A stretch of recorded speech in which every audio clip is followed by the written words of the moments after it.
Ali has always lived on the island of Mayotte in the Indian Ocean.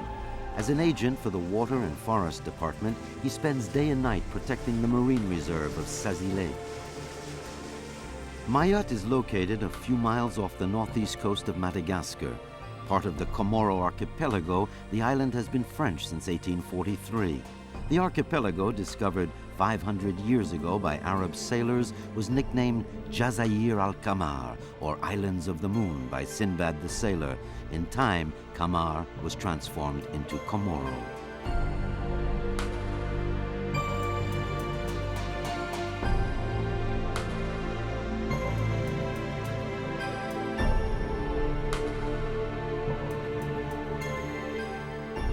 Marine turtles are the treasure of Mayotte. Nearly 1,000 of them are raised domestically here on the southeast side of the island in the Saziley Park. Living fossils of sorts, these angels of the sea are survivors from another geographical time and contribute to the magic of the site.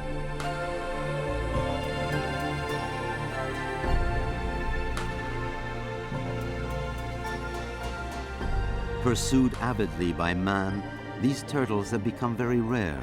Entrusted with their protection, Ali looks after them faithfully. His job has become an all-consuming passion. My work consists of banding, monitoring, protecting and keeping the green turtle and the hawksbill turtle in the Saziley Park, so as to do scientific research. What kind of research? To know exactly where the green turtle and the hawksbill turtle lay their eggs, how they lay them, where they go after laying them, and the best way to preserve them. Quels sont les moyens de pouvoir la conserver?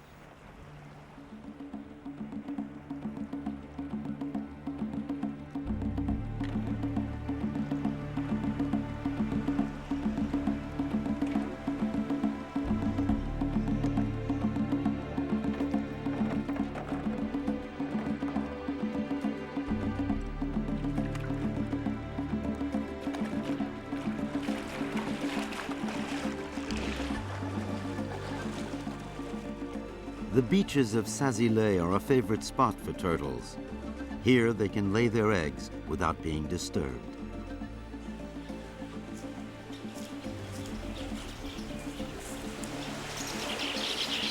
Ali is setting up an observation mission that will last for several days. For him, it is one of the most privileged and necessary moments of scientific research.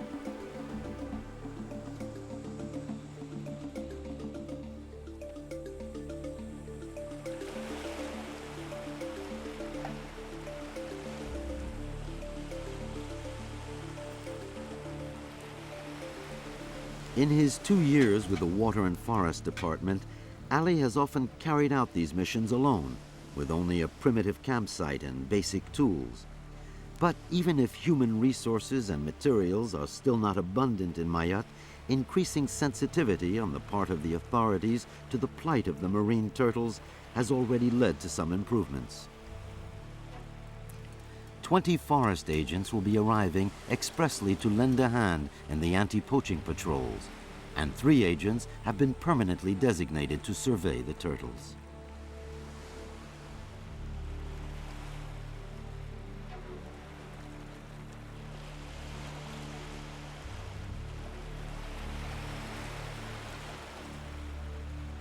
It is in the dark shelter of night that the turtles choose to lay their eggs. Thanks to his infrared binoculars, Ali can spot them easily.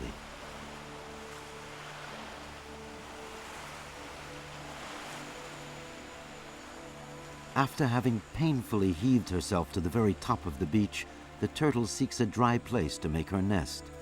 With her legs, she kicks the sand backwards in an effort to bury herself completely, an operation that will take about an hour. Once the hole she digs is completed, she lays, on average, 100 white eggs with soft shells.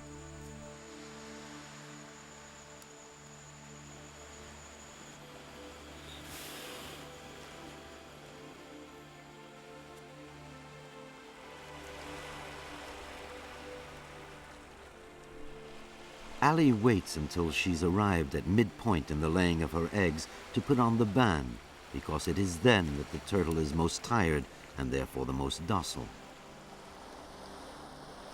The banding of turtles is the essential tool that permits the identification of species and characteristics. It enables the researchers to identify all the females individually when they come back up on the beach. Thanks to these markings, this turtle can be spotted and studied for the rest of its life. The green turtle can measure up to 1.50 meters in length and can weigh up to 275 kilograms. Ali records each detail on an identity card.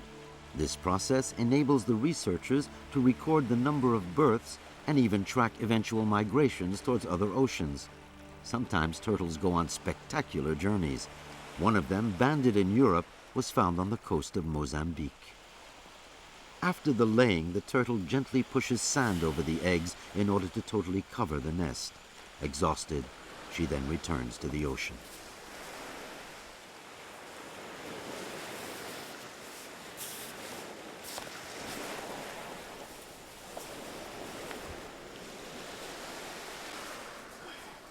Some turtles have come up on the beach looking for a spot, but not finding one, track back down to the ocean.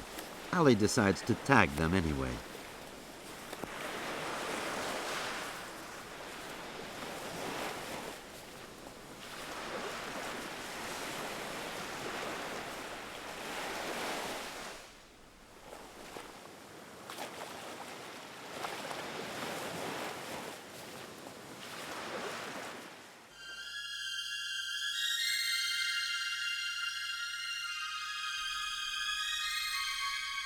At sunrise, 2 months after the eggs were laid, the baby turtles begin to surface.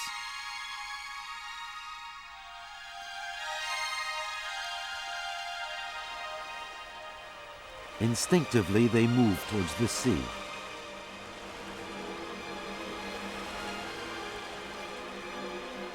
Only the strongest will not be eaten as delicacies by predatory birds. And only the luckiest will escape hordes of hungry fish.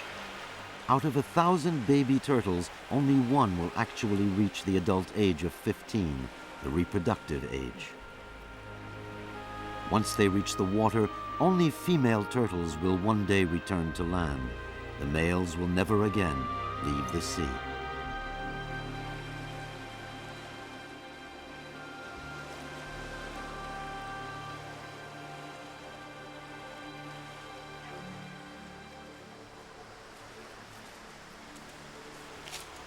Ali's work also consists of finding turtle nests.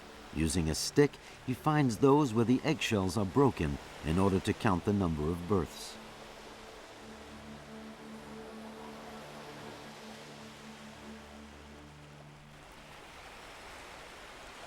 "10 meters from the beach, Ali finds a nest of eggs that hatch during the night. He clears away the sand to get at the eggs, an operation that allows for a little one stuck in his overly humid cradle to be saved.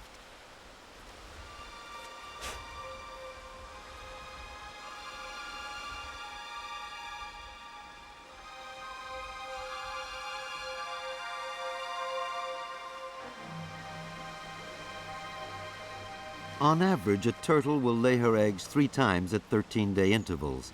Often she lays them in practically the same spot. Some turtles lay eggs up to 11 times in 5 months on the same beach. Ali fills out another card on which he marks the date, location, and number of eggshells.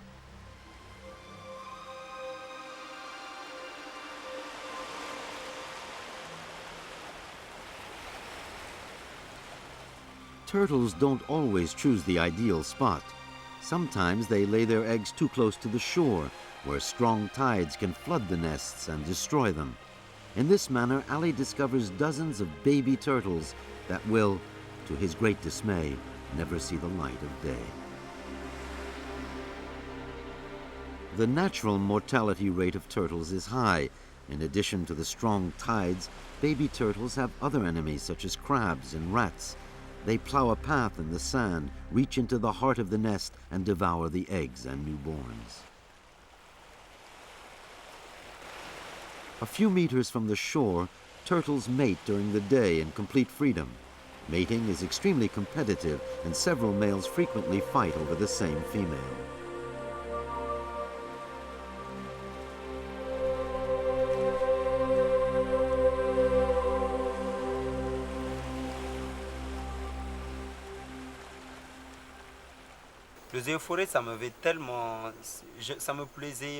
Waters and forests have always interested me. For me, the ocean means swimming. When I was little, I loved to swim, even though they kept telling me it was dangerous. I was always in the water, I didn't care. And the forest to me means the countryside. My parents were farmers, and so I spent a lot of time outdoors when I was little. It was something that I already knew.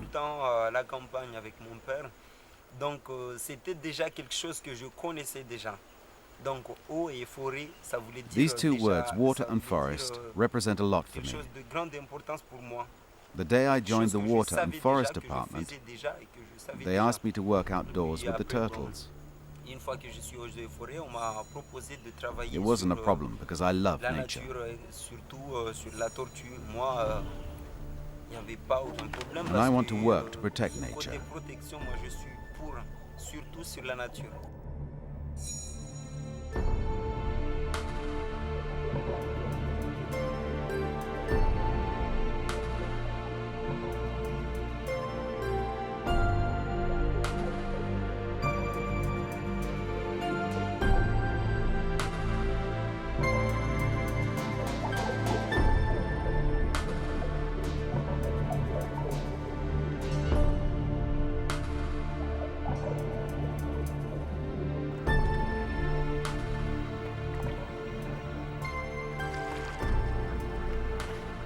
The rich underwater fauna in this part of the Indian Ocean makes Mayotte a truly aquatic paradise. An immense coral reef splendidly belts in the island and protects it. The lagoon, with a surface that spans 1,500 square kilometers, is one of the largest in the world.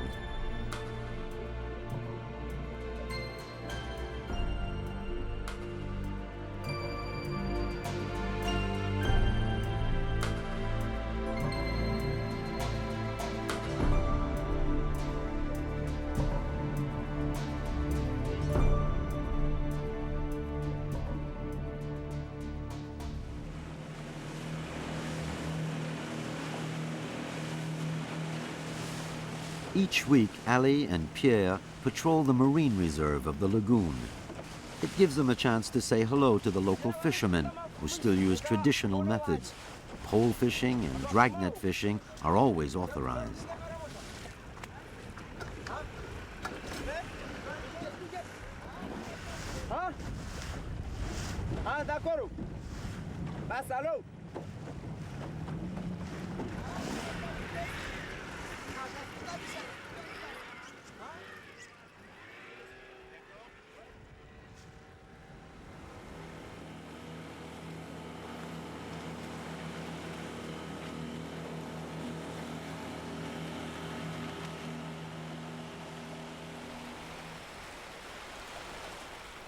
During these patrols, however, the encounters are not always friendly.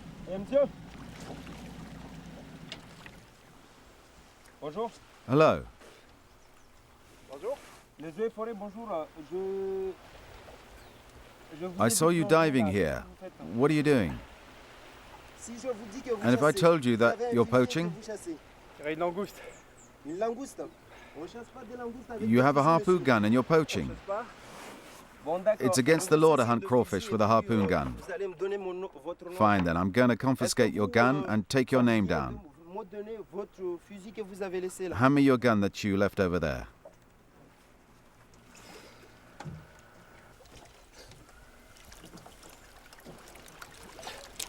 Merci.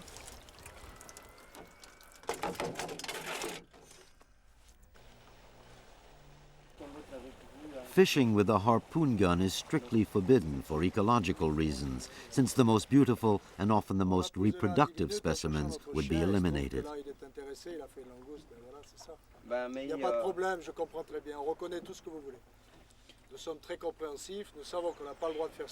Poachers risk a fine of up to 4,000 francs, and their boat can be confiscated.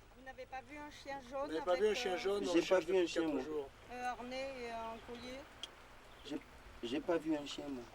Eh ben c'est dommage parce qu'on était venu pour ça. Many tourists would be happy to bring back turtle shells as exotic wall decorations. Turtle shells are in great demand because people make boxes or spectacle frames out of them. This confiscated loot was seized before it could bring back large sums of money to its clandestine dealers.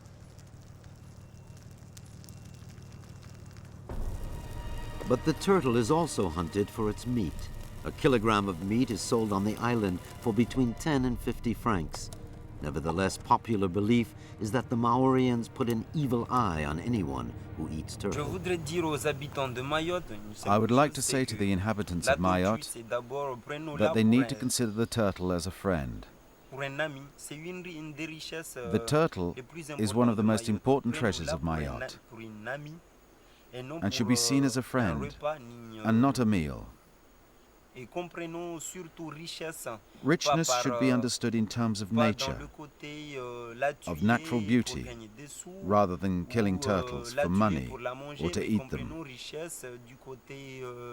We should try to save nature, not destroy it. We need to preserve nature.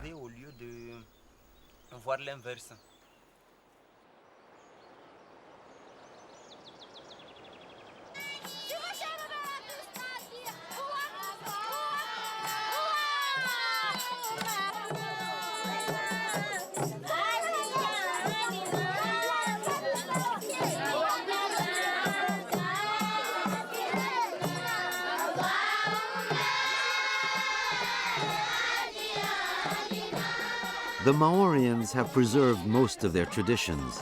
They love to tell ancient tales and also to celebrate all of life's important events. Celebrations are popular on the island. Even though Islam has considerable importance on the archipelago, where about 99% of the population is Muslim, some animist practices are still observed.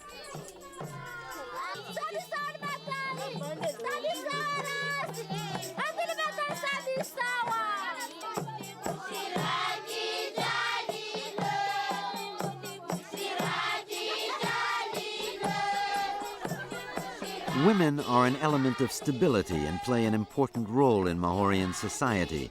They have more power than is usually accorded to women by Islam.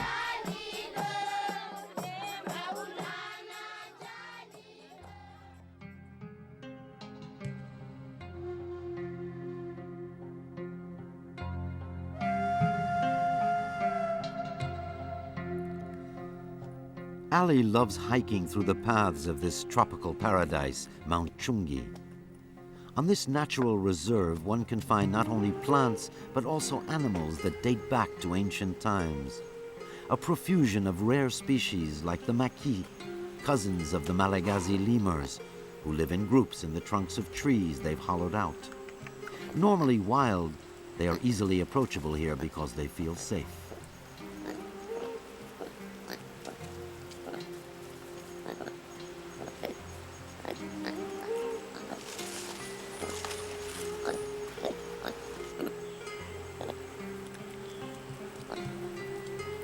Ali is particularly fond of these little monkeys with fox-like snouts and regularly comes to feed them bananas.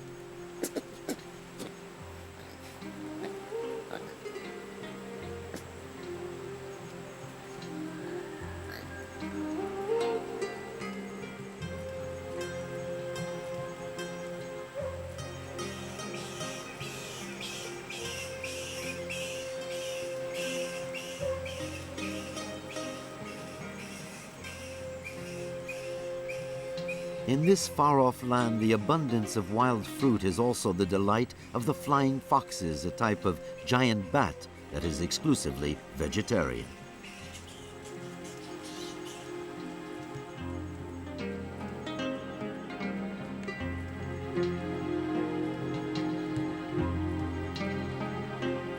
The ascension of Mount Chungi can only be made on foot because only pedestrians are permitted. A chance for Ali to reap the benefits of this exuberant and fragrant nature and to contemplate the superb panoramas of the island and its lagoon.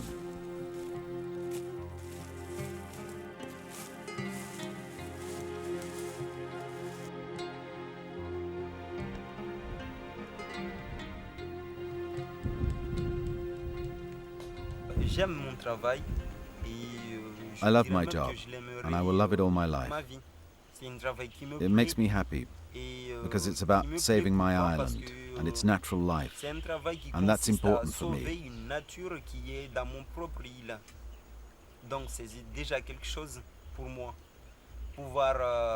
Serving my island by protecting its nature makes me happy.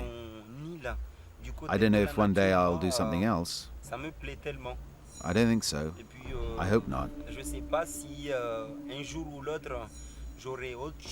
But as of today, I want to keep on doing what I'm doing.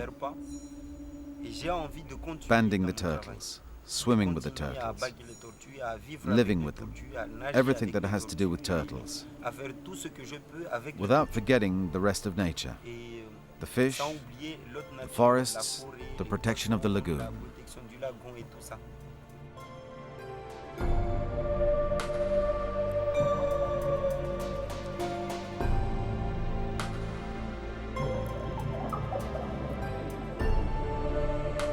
Maorian legend recounts that upon a day of famine, the fish gathered together to discuss who would be eaten. They asked each other, "Who is not here at this meeting?" "The turtle." "Then it is the turtle that will be eaten." At that point, the turtle did not yet have a shell. But the turtle came and said, "You decided to eat me simply because I was the only one not there? It's as though you said that God was not there." The turtle then began to recite the verses of the Quran, and a shell descended on its back. From that day forward, no fish has been able to devour this goddess of the sea.